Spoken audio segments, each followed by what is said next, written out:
तो दोस्तों आज हम फिर से आपके लिए लेकर आए हैं देश दुनिया की सभी ताजा बड़ी खबरें। फटाफट एक एक कर विस्तार से आज आपको बताएंगे, तो वीडियो को अंत तक जरूर देखें। दोस्तों वीडियो बनाने में हमें काफी मेहनत लगी है, तो वीडियो को दिल से लाइक कर दें। जहां दोस्तों पहली खबर में आपको बताएंगे कि उत्तर प्रदेश में चुनाव से पहले ओवैसी को कांग्रेस पार्टी ने वाराणसी में दिया बड़ा धोखा।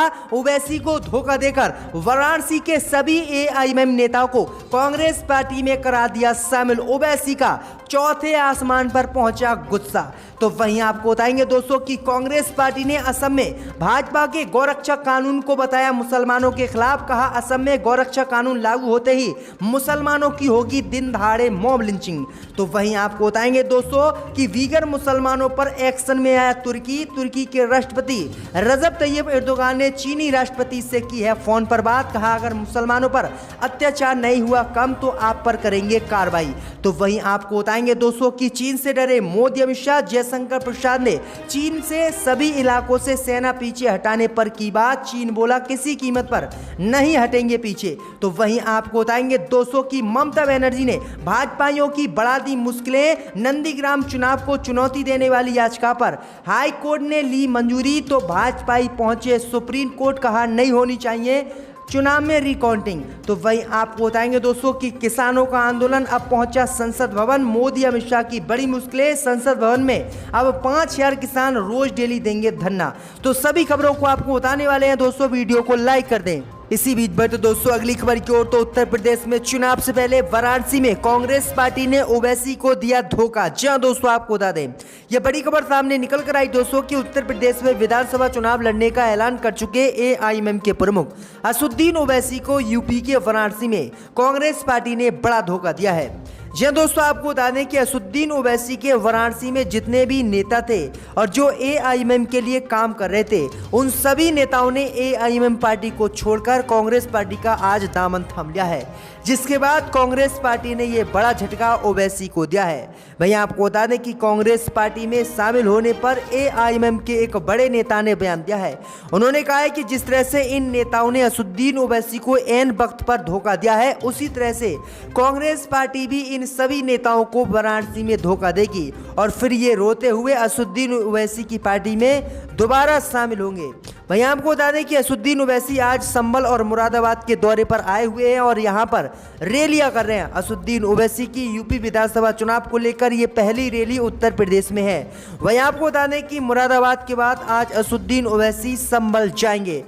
इसी बीच बढ़ते दोस्तों अगली खबर की ओर। तो कांग्रेस पार्टी ने असम की भाजपा सरकार पर लगाया आरोप। कहा नया गौरक्षक कानून मुसलमानों की मॉब लिंचिंग को बढ़ाएगा। जी हां दोस्तों आपको बता दें ये बड़ी खबर सामने निकल कर आई दोस्तों कि असम की भाजपा सरकार ने हाल ही में ऐलान किया था कि वह जनसंख्या नियंत्रण कानून के बाद असम में गौ संरक्षण कानून लेकर आएगी और जो असम में गायों की हत्या की जा रही है इस पर रोक लगेगी और जो व्यक्ति भी गाय के मांस को बेचता पकड़ा जाएगा उसे कड़ी सजा दी जाएगी। अब इसी मामले को लेकर कांग्रेस पार्टी ने भाजपा पर बड़ा हमला बोला है। कांग्रेस पार्टी ने असम की भाजपा सरकार पर आरोप लगाए हैं कि जो भाजपा सरकार गौरक्षक कानून लेकर आ रही है ये असम में लागू होगा, जिसके बाद गाय के नाम पर मुसलमानों को असम में मारा जाएगा और मुसलमानों की मॉब लिंचिंग असम में आम हो जाएगी। इसलिए कांग्रेस पार्टी ने भाजपा से मांग की है कि असम में भाजपा गौरक्षक कानून लागू ना करे क्योंकि ये मुसलमानों के खिलाफ है। तो ये बड़ी अपडेट आ रही है। इसी बीच बढ़ते दोस्तों अगली खबर की ओर। तो वीगर मुसलमानों पर अत्याचार करना चीन को पड़ा भारी। रजब तैयब एर्दोगान ने लिया चीन पर एक्शन। जी हां दोस्तों आपको बता दें कि दुनिया भर के कई देशों ने वीगर मुसलमानों पर हो रहे चीन में अत्याचार को लेकर रिपोर्ट जारी की, लेकिन दुनिया के किसी भी देश ने मुसलमानों की आवाज नहीं उठाई। इसी बीच खबर सामने निकल कर आई दोस्तों कि सिंजियांग प्रांत में वीगर मुसलमानों पर हो रहे अत्याचार को लेकर अब तुर्की एक्शन में आ गया है और तुर्की के राष्ट्रपति रजब तैयब एर्दोगान ने वीगर मुसलमानों पर हो रहे अत्याचार को लेकर चीन के राष्ट्रपति शी जिनपिंग से आज फोन पर बात की है।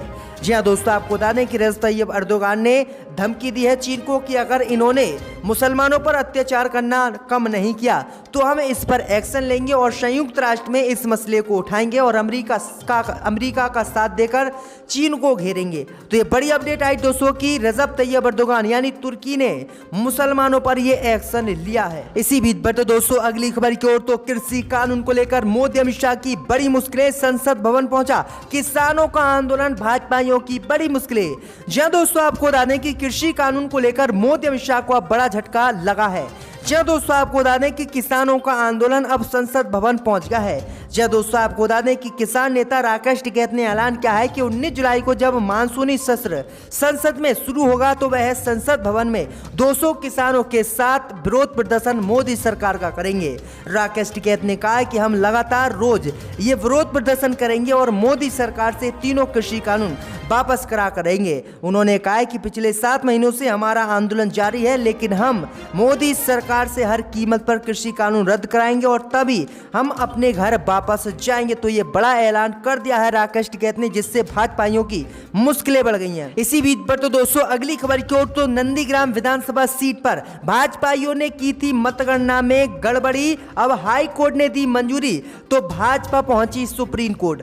जी दोस्तों, आपको बता दें ये बड़ी खबर सामने निकल कर आई दोस्तों की पश्चिम बंगाल की नंदीग्राम विधानसभा सीट से ममता बनर्जी भाजपा नेता शुभेंदु अधिकारी से हार गईं, जिसके बाद ममता बनर्जी ने आरोप लगाया कि भाजपा ने मतगणना में धांधलीबाजी की है और मुझे जानबूझकर भाजपाइयों ने हराया है।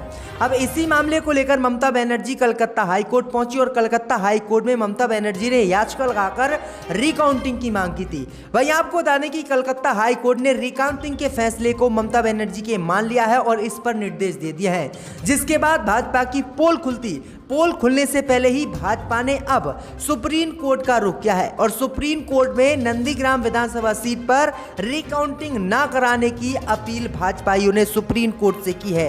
तो किस तरह से भाजपा की पोल खुल रही है देश में कि ईवीएम से किस तरह से भाजपा गड़बड़ी करती है, और ममता बनर्जी ने ये पोल अब भाजपा की खोली है। इसी बीच पर तो दोस्तों अगली खबर की ओर, तो नीतीश कुमार के फैसले बिहार में भाजपाइयों को नहीं आ रहे हैं मंजूर, फिर बीजेपी जेडीयू में टूट सकता है गठबंधन। जी दोस्तों, आपको बता दें कि भारतीय जनता पार्टी शासित उत्तर प्रदेश सरकार ने पिछले दिनों जनसंख्या नीति का ऐलान किया था। वहीं केंद्र की मोदी सरकार भी 19 जुलाई से शुरू हो रहे मानसून सत्र में जनसंख्या नियंत्रण बिल पेश करेगी, लेकिन यह कानून और नीति बिहार के मुख्यमंत्री नीतीश कुमार को रास नहीं आ रही है। एक बयान में उन्होंने साफ कहा है कि दूसरे राज्य जो करना चाहे करें, लेकिन हमारी राय यह है कि सिर्फ कानून बनाने से जनसंख्या नियंत्रित नहीं होगी। जब तक महिलाएं पूरी तरह से पढ़ी लिखी नहीं होंगी तब तक जनसंख्या काबू में नहीं आएगी।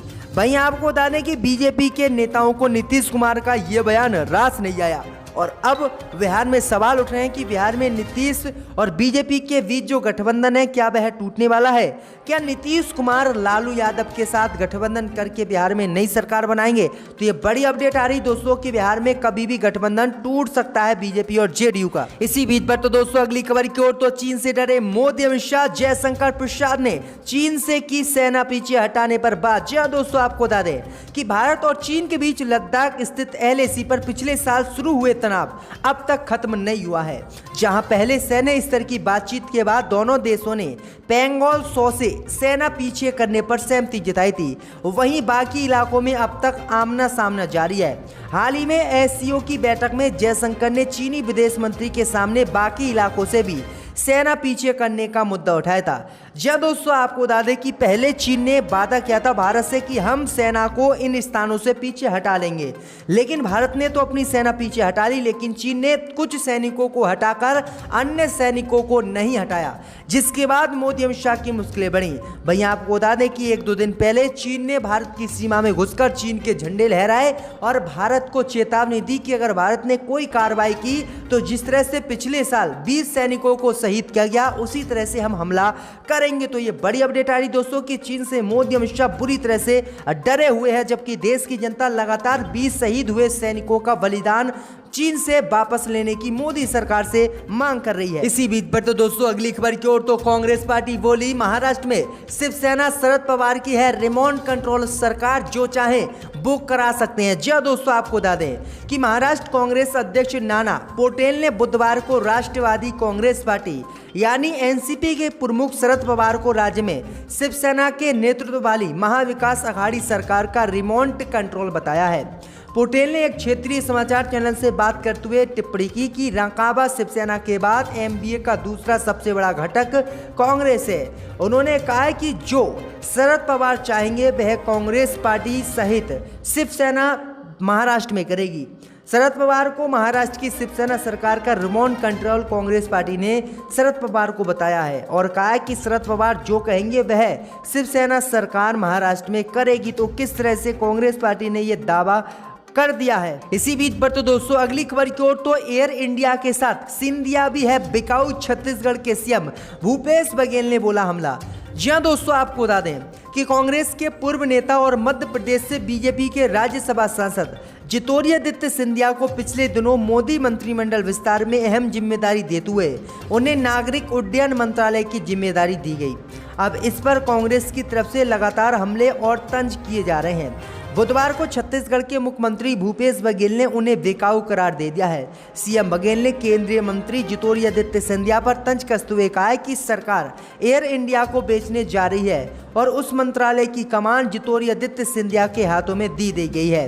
एयर इंडिया का लोगो महाराजा है और ज्योतिरादित्य सिंधिया और एयर इंडिया दोनों ही बिकाऊ हैं। भूपेश बघेल ने कहा है कि जब ये मंत्रालय ही नहीं रहेगा तो सिंधिया इसमें काम क्या करेंगे, क्योंकि मोदी सरकार एयर इंडिया सहित दूसरी कंपनियों को भी बेच रही है। वहीं उन्होंने कहा है कि भाजपा ने ज्योतिरादित्य सिंधिया को बेवकूफ बनाया है। तो ये बड़ी अपडेट आ रही है दोस्तों।